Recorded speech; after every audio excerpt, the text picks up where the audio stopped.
sampaikan. Marilah kita berdoa dalam nama Bapa, Putra, dan Roh Kudus. Amin. Tuhan Yesus Kristus, terima kasih atas berkat-Mu sehingga kami bisa hadir ke dalam ruangan ini dan akan mendapatkan materi dari guru kami. Tuhan, berikanlah kami rahmat dan berkat-Mu sehingga apa yang disampaikan oleh guru kami dapat berguna bagi kami, bagi masa depan kami, dan bagi bangsa kami ini. Ya Tuhan Yesus, demikianlah doa yang dapat kami sampaikan ke dalam tangan-Mu demi Kristus Tuhan dan pengacara kami.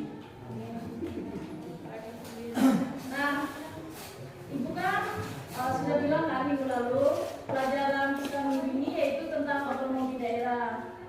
Nah, di sini dalam pembelajaran Ibu pada hari ini siapa yang tidak masuk? Iya. Udah seminggu udah masuk manusia Bu. Kenapa dia tidak masuk? Sebulan. Karena dia udah tahu kemana dia Bu, dia kabur. Kenapa kalian tahunnya tidak mau cari tahu? Nggak tahu Bu sama Bu sih Bu. Kalian bukan Bu. Ya, ada apa enggak? Enggak Bu, lanjut. Lanjut Bu. Baik, kita lanjut ke materi ya, karena itu tidak bisa lama-lama. Nah, di sini pada pertemuan kita kali ini yaitu kita membahas tentang otonomi daerah. Ada yang tahu apa itu otonomi daerah? Tahu Bu. Apa? Kebijakan daerah Bu. Apa Bu? Pasti Ya, saudara Jamki. kebijakan daerah Bu.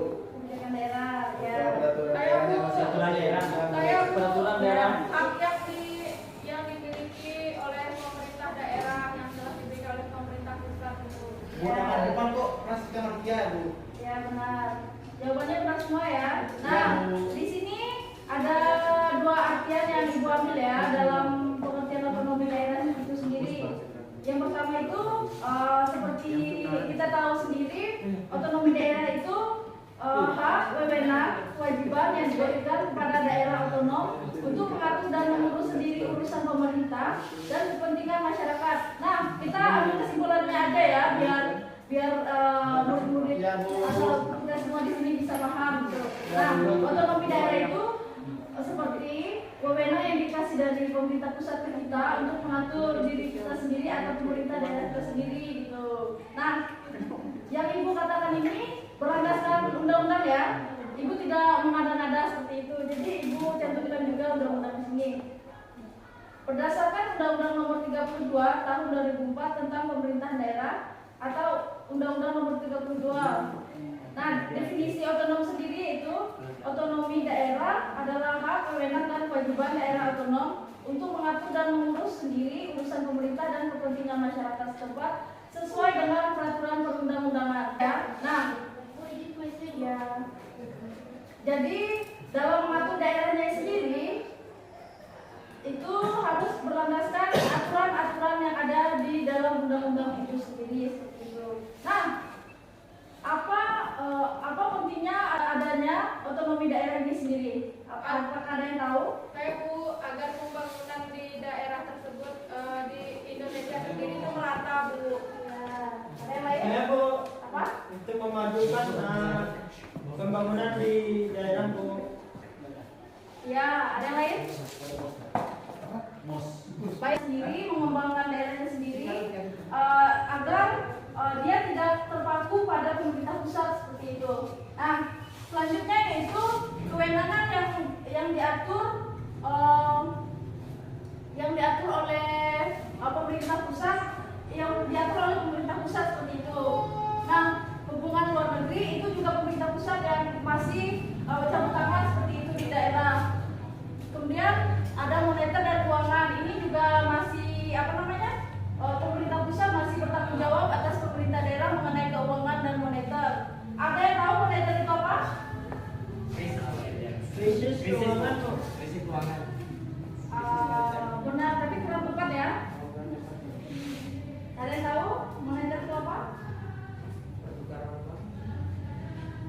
Baik, jika tidak ada yang tahu, moneter itu kebijakan yang ada di suatu negara untuk mengatur keluar masuknya uang seperti itu agar tidak terjadinya inflasi. Nah, masa itu aja tidak tahu? Iya. Yang tidak tahu. Baik, selanjutnya yang diatur oleh pemerintah pusat yaitu pengadilan. Ini masih ada ya, ada pengadilan, kemudian adalah pertahanan dan keamanan. Nah, yang berkaitan dengan TNI atau polisi itu masih berkaitan negara ya yang mengaturnya, bukan pemerintah daerah. Selanjutnya kita masuk ke dalam tujuan otonomi daerah. Tadi yang tidak tahu apa tujuan dari otonomi daerah, di sini ada 3 ya, kita ambil ada 3. Yang pertama yaitu meningkatkan pelayanan umum. Ada yang bisa memberikan contoh dari meningkatkan pelayanan umum. Contoh dari otonomi daerah. Saudara Bona? Palinus Bu. Ya, pikiran ya. Apa? Contohnya memberi pelayanan kepada masyarakat seperti pembuatan KCK, pembuatan SIM, seperti itu. Ya, untuk itu saudara Palinus? Kalau meningkatkan pelayanan misalnya kalau di rumah sakit ini, nah rumah sakit kan kalau misalnya para perawat dokter itu kalau nggak pelayanan tidak bagus itu akan menjadi bermasalah bagi masyarakatnya. Jadi usahakan kalau tujuan otonomi daerah ini meningkatkan pelayanan umum. Jadi kalau misalnya di rumah sakit para dokter, para itu perawat itu harus melayani semua yang memerlukan. Nah, seperti itu. Baik, nah di sini dari pernyataan-pernyataan dari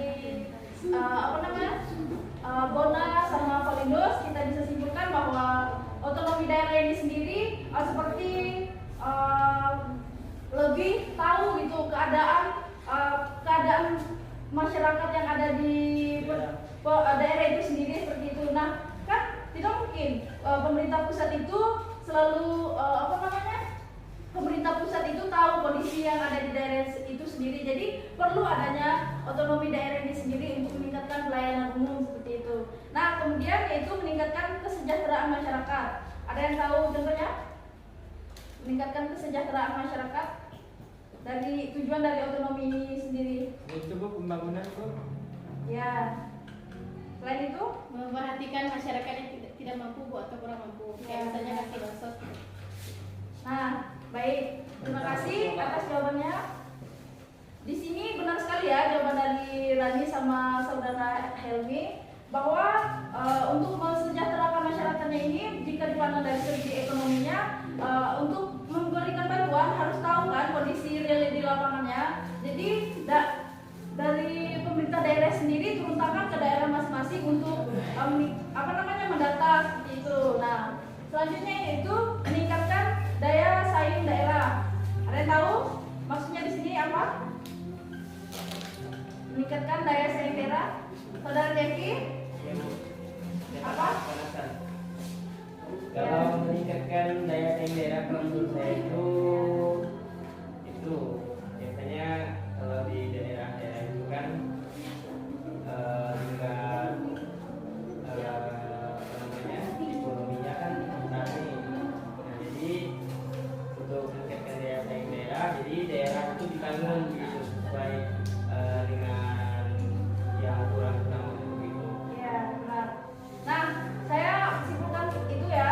Ibu simpulkan lagi atau pertegas kembali ya, meningkatkan daya saing daerah itu seperti misalnya ini kita kan daerah Kalimantan Barat gitu kan, pasti sama Yogyakarta itu berbeda. Nah, di sini bagaimana cara masyarakat di Kalimantan Barat, pemerintah daerah di Kalimantan Barat ini mengeksploitasi bagaimana memanfaatkan sumber daya yang ada untuk meningkatkan daya saing daerahnya agar tidak dipandang rendah gitu atau seperti hutan saja gitu ya. Nah, Ini Bu. ya, Saya ingin bertanya Bu. ya silakan. Bagaimana menurut Ibu terkait oknum-oknum tenaga kesehatan yang lainnya kurang, yang tidak baik gitu? Baik, terima kasih. Nah, di sini jika ada tenaga kesehatan yang tidak melayani masyarakatnya dengan baik, itu nanti ada seperti pelatihan lagi ya, ada seperti evaluasi seperti itu, evaluasi tenaga kesehatan.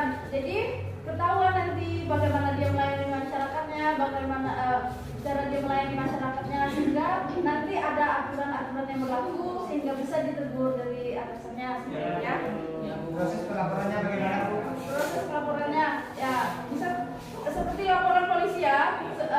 Masyarakat melaporkan kepada pihak yang bersangkutan seperti itu. Oke, baik, terima kasih Bu. Baik. Nah, selanjutnya yaitu kita belajar tentang manfaat otonomi daerah. Tadi kan Ibu kan sudah mengatakan Undang-Undang Nomor 32 Tahun 2004 kan. Nah, ada beberapa manfaat dari otonomi daerah itu sendiri. Coba Saudara Tori bacakan Apa Bu? manfaatnya. Atau baca aja Bu. Berdasarkan Undang-Undang 32 Tahun 2004 tentang pemerintah daerah bahwa dalam menyelenggarakan otonomi daerah mempunyai hak yaitu yang pertama mengatur dan mengelola sendiri urusan pemerintahannya, yang kedua memilih pemimpinan daerah, yang ketiga mengelola aparatur daerah, yang keempat mengolah kekayaan daerah, yang kelima memungut pajak daerah dan retribusi daerah, yang keenam mendapatkan bagi hasil dari pengelolaan sumber daya alat dan sumber daya lainnya yang berada di daerah, dan yang selanjutnya adalah mendapatkan sumber-sumber pendapatan lainnya yang sah. Yang selanjutnya adalah mendapatkan hak lainnya yang diatur dalam pemerintahan perundang-undangan lapar. Baik. Nah, benar sekali ya. Jadi manfaat otonomi daerah ini banyak sekali seperti itu. Ini secara luas seperti itu ya manfaatnya. Nah, baik. Materi Ibu cukup sampai di sini ya. Jadi Ibu karena kemarin metodenya ceramah, jadi Ibu hari ini akan menerapkan metode yang berbeda. Kita akan membuat kelompok ya. Tapi di sini jumlah siswanya ada berapa? 23. Kita bagi dalam 2 kelompok ya. Batasnya itu sampai saudari Dalita ya. Itu kelompok 1 yaitu menyebutkan contoh dari contoh dari otonomi daerah itu sendiri yang dibuat di Kalimantan Barat seperti itu.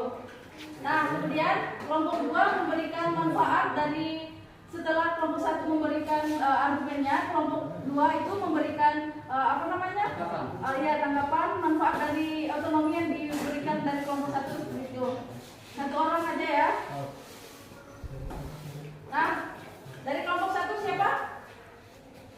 Sera. Saya di Bu. Apa Bu? Ini ya, tugasnya itu kelompok 1 itu memberikan contoh contoh otonomi daerah yang dibuat di Kalimantan Barat seperti itu kan. Nah, kalian cuma menyebutkan contoh, kemudian dari kelompok 2 itu menanggapi dari kalian, kemudian mereka memberikan manfaat apa yang ada dari kebijakan otonomi daerah yang kalian sebutkan seperti itu. Ayo, kita kan sudah belajar tentang otonomi daerah nih. Saya akan memberikan contoh manfaat otonomi daerah. Kalau yang lain perhatikan.